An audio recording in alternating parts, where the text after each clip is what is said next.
Jeg er lige startet i 1. G, og vejen til kantinen er en daglig kamp. Jeg føler mig lille og usikker. Passer jeg overhovedet den? Får jeg nogensinde nogle venner? Ej, jeg føler, at alle kigger på mig.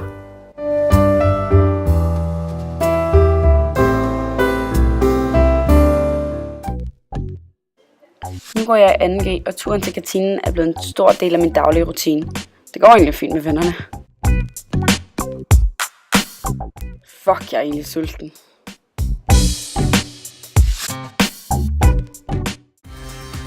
G, det her er mit år. Jeg styrer det her sted nu. Hov, der var min kæreste. Jeg er blevet inviteret til 5 fester her i weekenden. Hvad skal jeg vælge? Hvad skal jeg tage på? Jeg ser jo godt ud i alting.